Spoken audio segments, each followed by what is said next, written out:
Friends, welcome to my channel Pramit coaching classes. यदि आप मेरे चैनल पर नए हैं तो please subscribe my channel and press the bell icon ताकि आप मेरे आने वाले वीडियोस को मिस ना करें।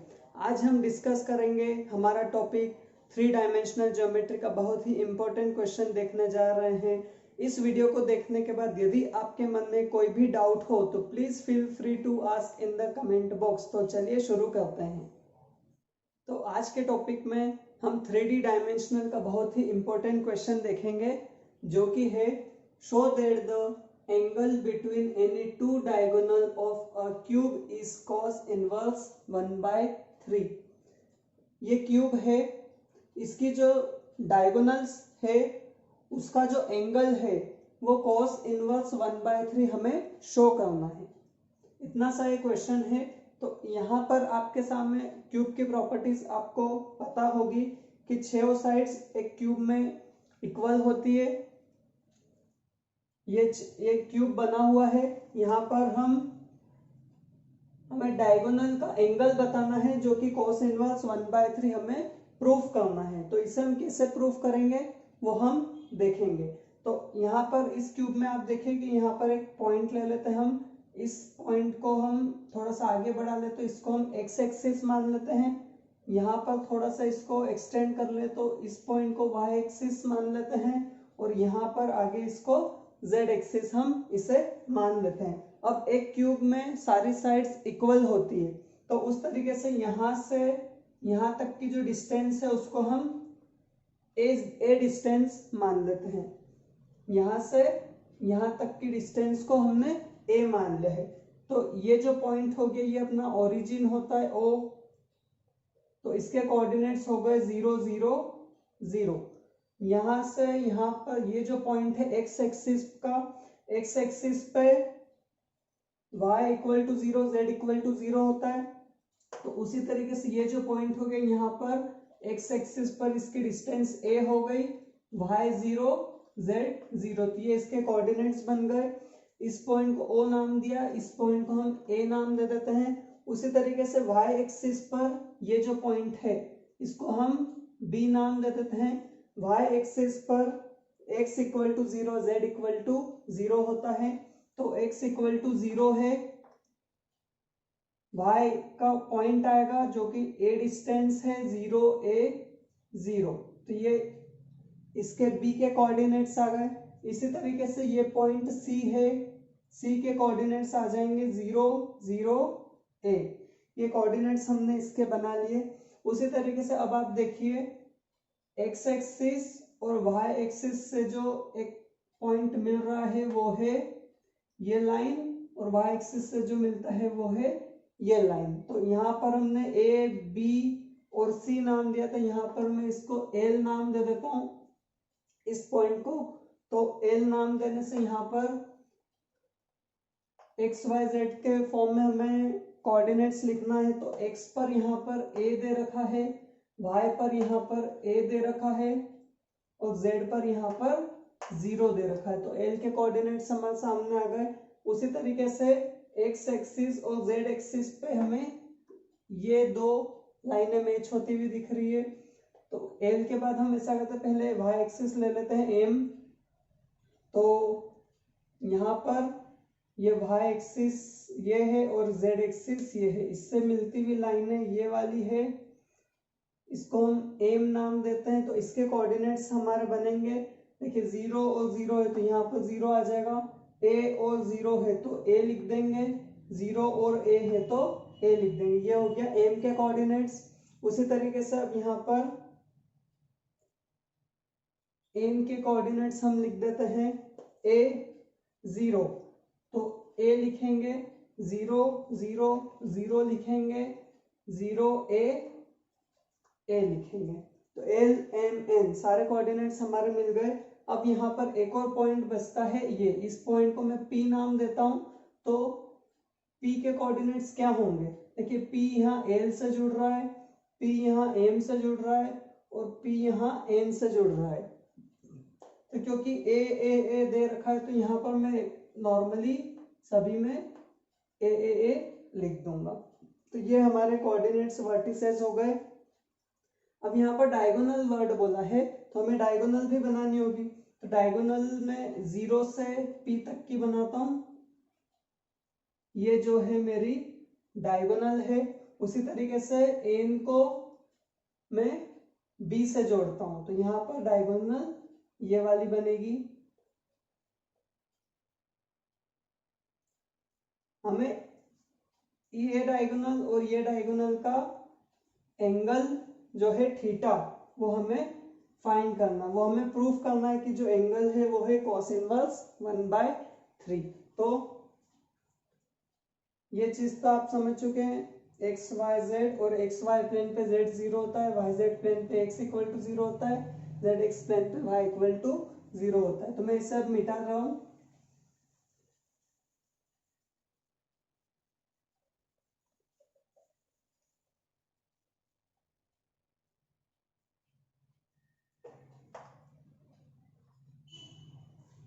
अब हमें क्या करना है, जो इस डायग्राम में हमने जो जो बनाया है उसको हमें गिवन करना है। तो क्या क्या दे रखा है, सबसे पहले यहाँ पर let O A O B O C are the edges of cube. O A O B O C ये हमारी एजेस है क्यूब की। Then O A equal to O B equal to O C equal to A. O A O B और O सी की हमने ए distance बोला था, वो हम यहाँ पर लिख दी। सारी की डिस्टेंस कितनी आ गई, ओ ए ओ बी ओ सी की ए डिस्टेंस आ गई। इसके बाद हमने वर्टिसेस लिखे थे, वर्टिसेस ऑफ अ क्यूब। जितने भी हमने वर्टिसेस के नाम दिए हैं वो सारे हम यहाँ पर लिखेंगे। स्टार्टिंग ओ से करते हैं, ओ 0 0 0। ए के वर्टिसेस है ए 0 0 ए 0 0। बी के वर्टिसेस हैं 0 ए 0। सी के वर्टिसेस हैं 0 0 ए। एल एम एन पी इसके भी वर्टिसेस लिख देते हैं। एल के हैं ए 0। एम के वर्टिसेस 0 ए। एन के वर्टिसेस हैं ए 0 ए, और ये पी के वर्टिसेस हैं ए।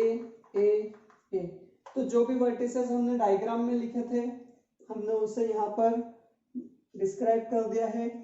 इसके बाद हमने डायगोनल्स भी बनाई थी। The diagonals are OP and BN are the diagonals of a cube। क्योंकि हमें डायगोनल्स का एंगल निकालना है तो हम नॉर्मली इस क्वेश्चन में सिर्फ डायगोनल्स से सॉल्व करेंगे। तो ये चीजें हो गई यहाँ पर, ये फर्स्ट पॉइंट हो गया, द वर्टिसेस सेकेंड हो गया, और ये डायगोनल थर्ड पॉइंट हो गया। तो ये चीज मैं यहाँ पर डिस्क्राइब कर दिया हूं। अब diagonals are OP and BN, तो मुझे इसके डायरेक्शन रेशो निकालने होंगे। 3D ज्योमेट्री में जब भी हम एंगल निकालते हैं तो सबसे पहले हम डायरेक्शन रेशोस को देखते हैं। तो OP का डायरेक्शन रेशो मुझे निकालना है, डायरेक्शन रेशो ऑफ OP। तो पहले मुझे O के पॉइंट लिखना होंगे। O के पॉइंट है यहाँ पर 0 0 0। P के पॉइंट है A। डायरेक्शन रेशो का जो फॉर्मूला होता है वो होता है x2 minus x1 y2 minus y1 z2 minus z1। तो ये डायरेक्शन रेशियो का फॉर्मूला होता है। तो यहाँ पर हो गया x1 y1 z1 x2 y2 z2। Normally a minus 0 जब मैं यहाँ पर रखूंगा तो a निकलेगा, a माइनस 0 a निकलेगा, a माइनस 0 a निकलेगा। तो डायरेक्शन रेशियो ऑफ OP हमारा क्या निकला, a ए। उसी तरीके से मैं बी एन जो दूसरी डायगोनल है उसका डायरेक्शन रेशो निकाल लेता हूं।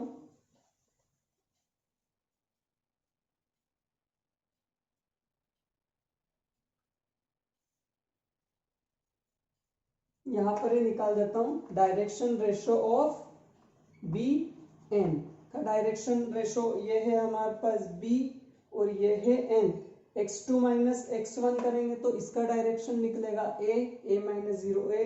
यहाँ पर 0 माइनस a हो जाएगा माइनस a माइनस 0 हो जाएगा a। तो ये और ये मेरे डायरेक्शन रेशो निकल चुके हैं। अब इसके बाद मुझे एंगल निकालना है तो मैं क्या करूंगा, यहाँ पर एंगल का फॉर्मूला लगा देता हूं जो कि है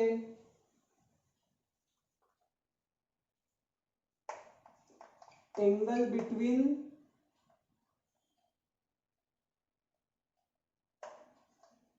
to direction ratio are.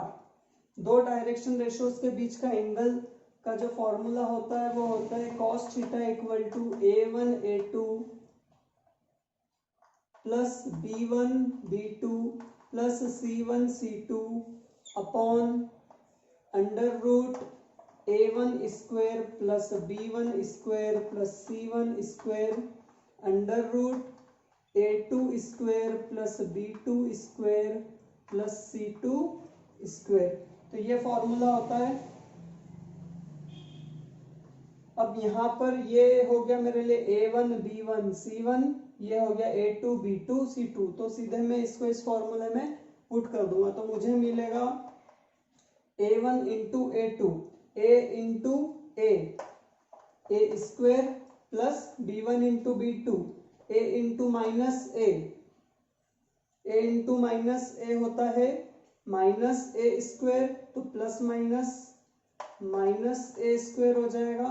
c1 c2 होगा a into a square upon under root a1 का स्क्वायर, ये a1 है तो a का स्क्वायर होगा a square, b1 square a square, c1 square a square under root a2 square b2 square c2 square. ये a2 b2 c2 दे रखे तो a2 लिखेंगे हम यहाँ पर a स्क्वायर, माइनस a का स्क्वायर करेंगे तो होगा प्लस का a स्क्वायर, c2 करेंगे तो प्लस का a स्क्वायर। ये हमारा, अब हम नॉर्मली इसे सॉल्व कर लेते हैं तो a स्क्वायर से a स्क्वायर कट होता है, यहाँ पर बचेगा a square upon a square plus a square होता है 3a स्क्वायर और ऊपर अंडर रूट का sign a square plus a square होता है 3a स्क्वायर ऊपर अंडर रूट का साइन। मैं यहाँ पर सॉल्व करता हूँ a स्क्वायर अपॉन रूट से रूट कैंसिल हो जाएगा, यहाँ पर बनेगा 3a स्क्वायर। a स्क्वायर से a स्क्वायर में यहाँ पर कट करता हूँ, इक्वल टू में मैंने लिखा था cos थीटा, ये चल रहा है cos थीटा इक्वल टू यहाँ पर हमारे पास बचा है 1/3, क्योंकि हमारे एंगल में देना है तो एंगल यहाँ पर हमने थीटा माना था तो theta equal to cos inverse 1/3 हमने प्रूव कर दिया। तो इस तरीके से ये क्वेश्चन होगा। ये क्वेश्चन बहुत ही इम्पोर्टेंट है, हर एग्जाम्स में पूछा जाता है। तो आपको यदि कोई भी डाउट हो तो आप कमेंट में मुझे बताइए, मैं आपको इसका फिर से सॉल्यूशन दूंगा।